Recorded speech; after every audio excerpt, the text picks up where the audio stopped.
On the news, 87 kidnapped in fresh attack in Kaduna State.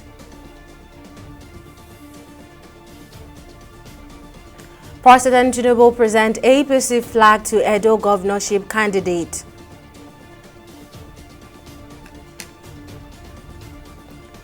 And NLC backs NASU and SANO demands immediate payment of salaries. It's a pleasure to have you join us on News Now on TV 360 Nigeria. I'm Tamilore Akinkolye. About 87 individuals have been abducted by bandits in an attack on the Kajuru Station community within the Kajuru local government area of Kaduna State, northwest Nigeria. Suspected armed bandits reportedly raided the community on Sunday night, looting shops and houses in the process.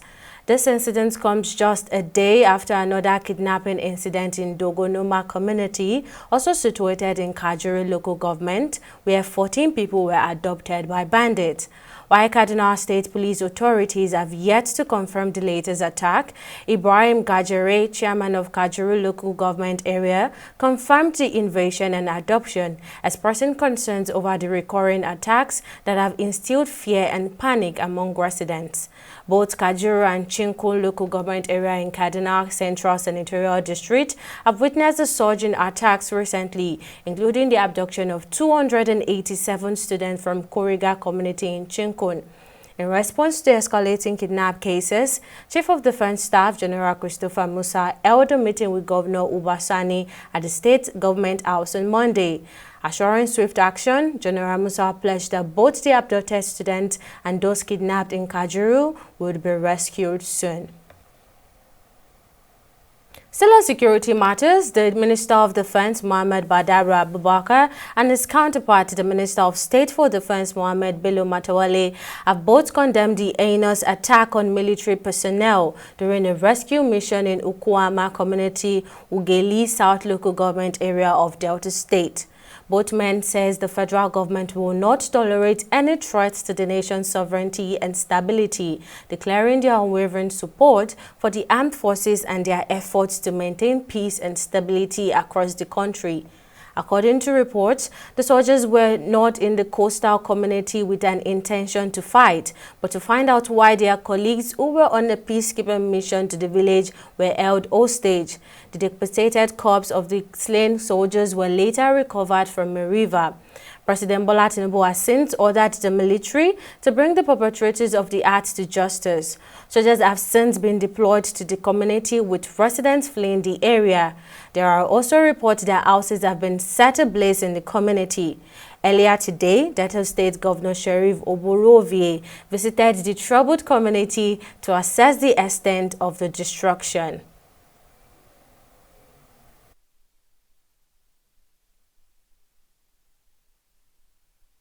Now to political matters. The APC appears to have resolved the crisis that arose from the party's gubernatorial primaries last month in Edo State, as the key protagonists in the political impasse have now been formally presented to President Bola Tinubu as candidates and running mate of the party in the upcoming governorship election. Both Monday Okpobolo and Dennis Idahosa were presented with the flag of the APC at the presidential villa on Monday, with the president charging them to win Edo State for the party. Our correspondent Chidi Igwe has more on the story. They may have fought a bitter party primary election, but Monday Okpebolo and his rival Dennis Idahosa will now both be on the ballot for the Edo State governorship election as candidates and running mates. It's credit to the APC leadership that they could get both sides to agree to work together. And the leadership have brought both men to the presidential villa for a formal presentation to the president. This distinguished senator, Your Excellency, has succeeded in changing the political landscape of Edo Central Senatorial District. Since 1999, PDP was winning that senatorial district. But he succeeded in putting PDP in a coffin in 2023, and he won the election. He is accepted all over Edo State. He is soft-spoken, he is focused, and he is an achiever. It's a product that is sellable in Edo State. We have high confidence, Your Excellency, that we will take Edo back to our party, the APC. The party is united because they all gave undertaking. They are unanimous. They are coming together to ensure that we win the election. And there are other strategies that we're adopting in order to ensure that we win this election judiciously. An elated President Bola Tinubu commended the leadership of the ruling party for resolving the peaceful resolution of the impasse that resulted from the primary, saying he is confident that the party will win the election. I am very glad of what you've done as party leaders, putting our house in order. To our candidate, thank you. To the running mate, thank you. Distinguished Senator and our flag bearer. We are putting you forward to be able to hold the party in trust for us and get a victory for us. We are good to go. Yes, we are good to win. Both Okpebholo and Idahosa had emerged winners in parallel gubernatorial primaries last month. The party leadership would later declare the process inconclusive and conducted another primary where Okpebholo would eventually be declared winner and the party's governorship candidate. Idahosa had rejected the process and threatened legal actions, but the party leadership has now resolved what could have been a damaging political crisis and get both men on the ballot as candidates and running mates. And what has happened in Edo shows that Mr. President is a Democrat, is a voice for the voiceless.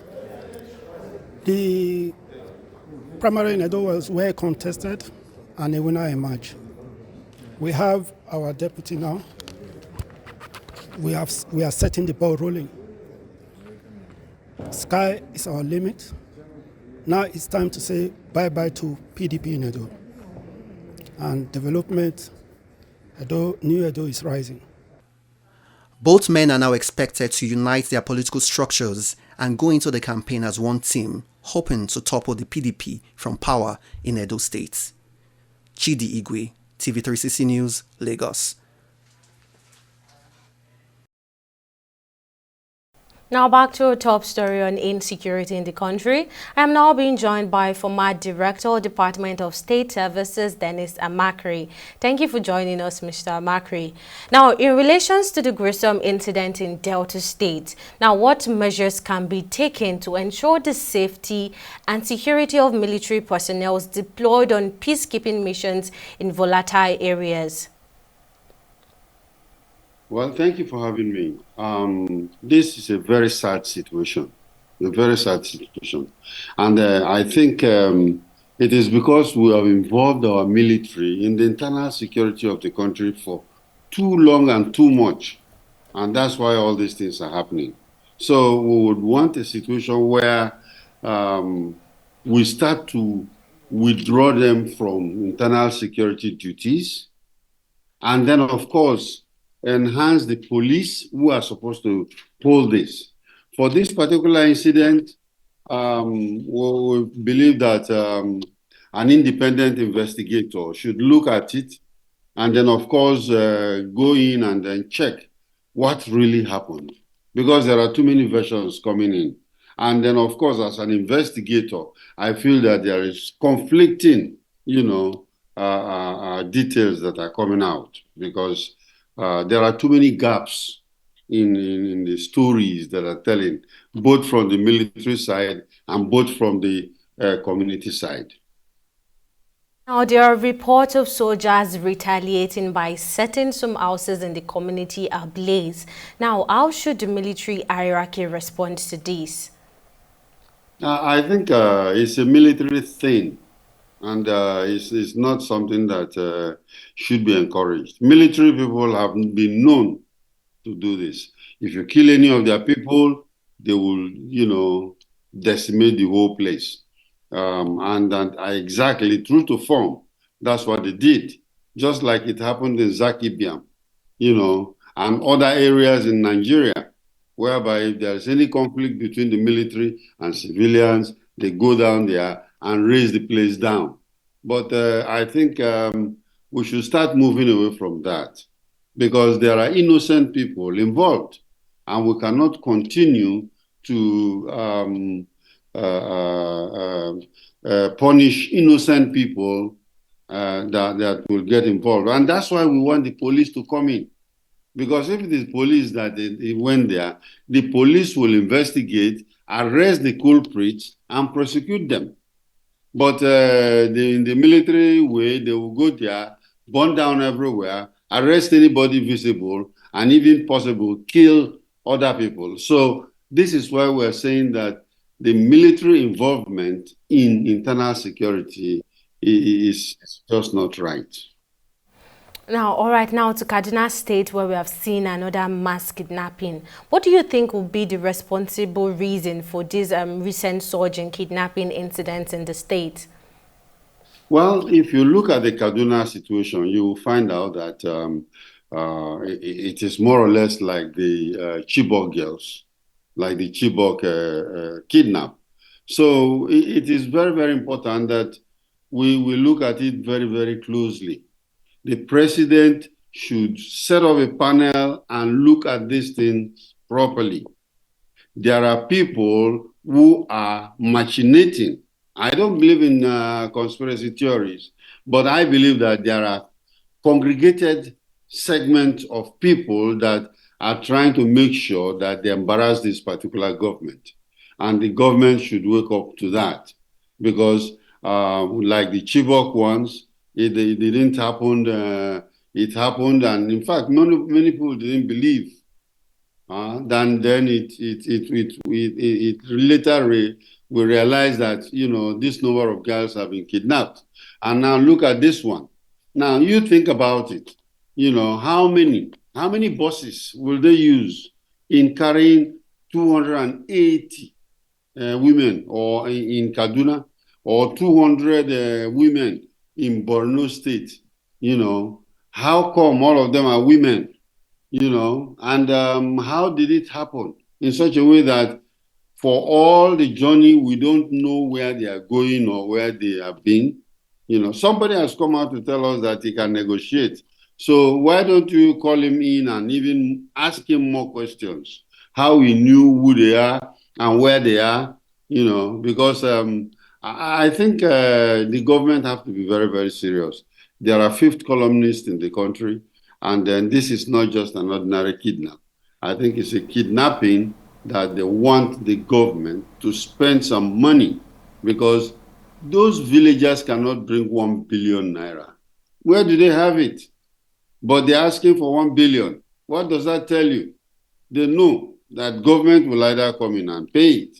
But fortunately, the president have said it, no ransom payment, because this is how we go through the circle where they collect ransom, they do what they want to do, and then they come back again, and etc., etc. All right, thank you for your insight on this issue, Dennis Makri, former Director, Department of State Security Services.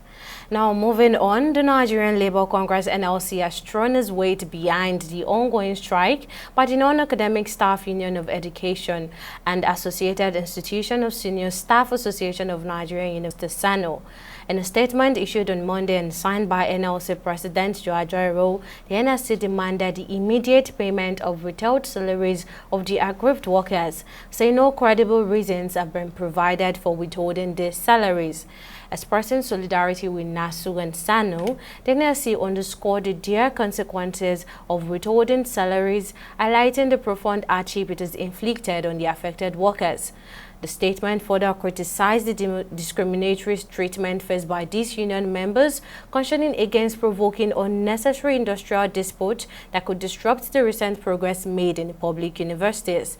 The warning strike initiated by the unions in the Federal Capital Territory FCT commenced on Monday with members of SANU at the University of Abuja staging a blockade at the university's entrance gate in compliance with the 7-day strike notice. Union members in other universities have since announced they would be joining the warning strike.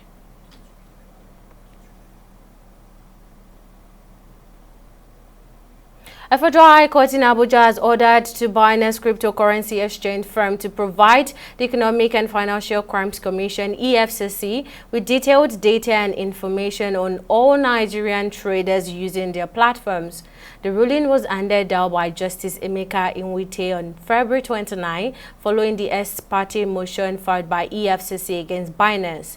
In an affidavit disposed by EFCC operative Amma Bello, it was said that the Commission required the data to conclude its ongoing investigation into activities such as money laundering and terrorism financing on the Binance platform. Bello elaborated on the investigation, highlighting instances of market manipulation that had adversely affected Nigeria's value against other currencies.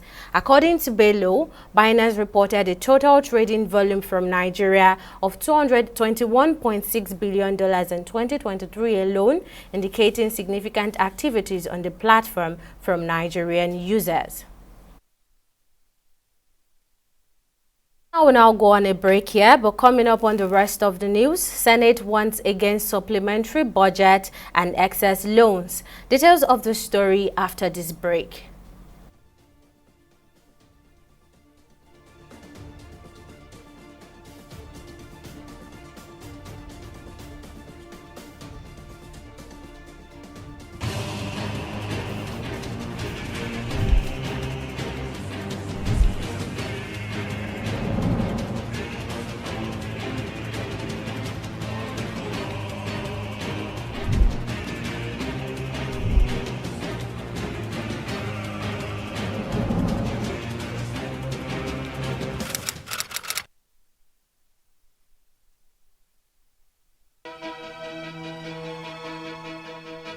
Opinions are free, facts are sacred, but truth is universal. How, in practical terms, can we, for instance, de-escalate the tension? President must see himself as the President of the Federal Republic. We know where the enemy is. 3 places, the Lake Chad Basin, the border area between Nigeria and Cameroon, and then the Sambisa Forest. On Digi 360, we give you a complete dose of everything. Opinion, facts, and undiluted truth. I hardly believe what politicians are saying in this part of the world. A new Nigeria is possible, a future is possible. We delve into the issues, dissect it so that you can understand it, use it to take action. I don't think there's any need for any governor to look for grant for ranching. Digi 360, dissecting the issues.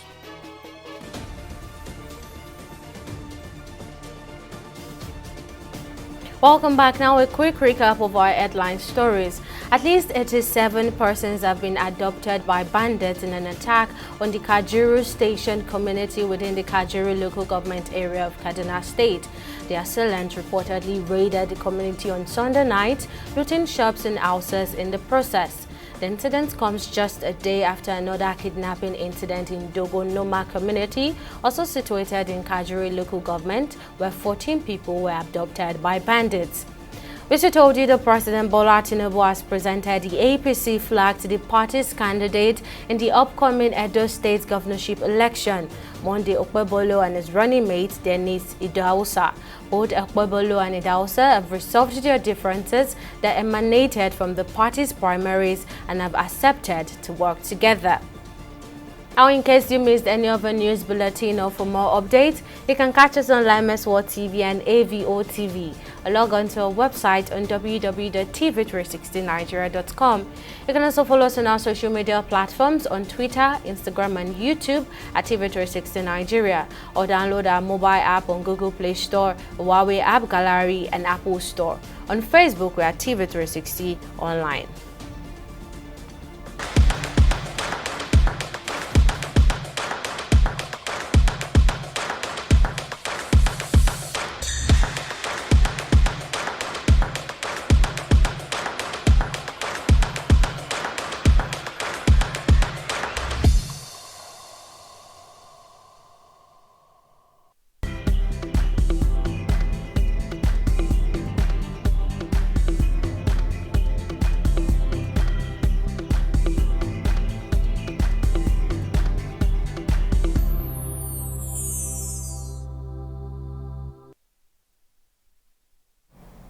Now let's join Okpayemi Owosheini for the latest update in the realm of business. Okpayemi, what's the latest? Well, Tamilore, Nigeria's equities market started the new week on a negative note. The final analyst expectation of sustained rally this week, seeing how they maintained the winning streak throughout the previous week. Now, I'll give you details of this shortly, but let's take a look at what's happening in the world of business. Well, in the world of business, the federal government says it's currently in discussions with the World Bank to secure loans totaling over $1 billion. These funds aim to tackle the present issues faced by internally displaced persons, IDPs, and their host communities, while also enhancing rural access and agricultural marketing across the nation. The IDP project is marked at $500 billion, while the Rural Access and Agricultural Marketing Initiative stands at an estimated $550 million. Now, according to the World Bank, the proposed project aims to tailor solutions to the specific needs of each state and community affected by internal displacement, considering factors such as conflict, violence, and climate challenges. The approach also integrates the need of individuals with the impact on the local environment. Still on business, the Senate has cautioned the executive against enlarging the budget size through a supplementary budget. Instead, they urge the government to utilize the anticipated excess savings resulting from the recent depreciation of the naira to address budget deficits. This advisory comes amidst the backdrop of the local currency's depreciation against the US dollar, soaring from 900 naira per dollar to over 1,500 naira per dollar. The National Assembly previously adjusted the 2024 budget benchmark exchange rate from 750 naira per dollar to 800 naira per dollar in December. Chairman of the Senate Committee on Appropriations, Solomon Adeola, clarified the rationale behind the adjustment, citing the prevailing economic realities and consultations within the petroleum industry. However, with the naira's recent depreciation surpassing expectations, the Senate has advised against increasing the budget size. They expressed concerns that such a move could exacerbate the country's already high inflation rate. Instead, they propose utilizing the surplus savings to reduce the need for additional borrowing to fund budget deficits in the country. We'll go on a short break and be back with stock market reports.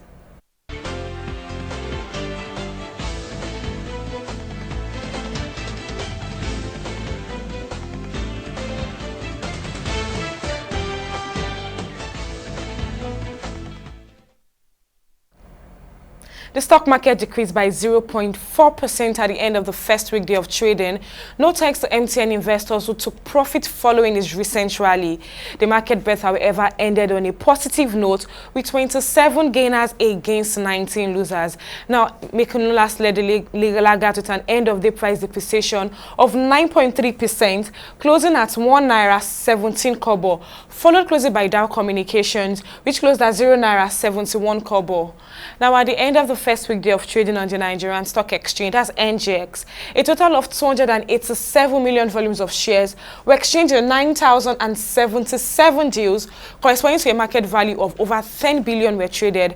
Now, compared with the previous NGX trading day, that's Friday, March 15th, despite the southward movement, which is quite surprising, today's data shows 32% improvement in volume, 116% improvement in turnover, and 41% improvement in deals. Well, let's take UK switched to a select global stock to see how they are doing on the first week day of trading. Well, as you can see, reverse is the case for a select global stock as the US Dow Jones and Japan's Nikkei maintained a northward movement and ended in the bulls at 0.36% and 2.67%. Well, reverse is the case, however, for UK FTSE as it maintained a southward movement and ended in the bears on the first week day of trading, closing at 0.063%. Well, that's it on both business and stock market reports. Back to you, Tamilore, for the rest of the news. Thank you, Okwayemi. Now on the Global Sun, British Foreign Minister David Cameron has criticized the outcome of the Russian elections, labeling it as a reflection of the depth of repression under President Vladimir Putin's leadership.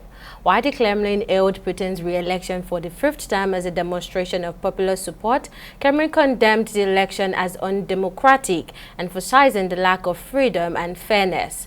In a statement, Cameron highlighted the suppression of opposition voices, control over the media, and the elimination of political rivals under Putin's regime, asserting that such action does not align with the democratic principles. Cameron also referenced the tragic death of Putin's political opponent, Alexei Navalny, and as further evidence of political repression in Russia. He called for the immediate release of all political prisoners, including British-Russian dual national Vladimir Kara-Murza.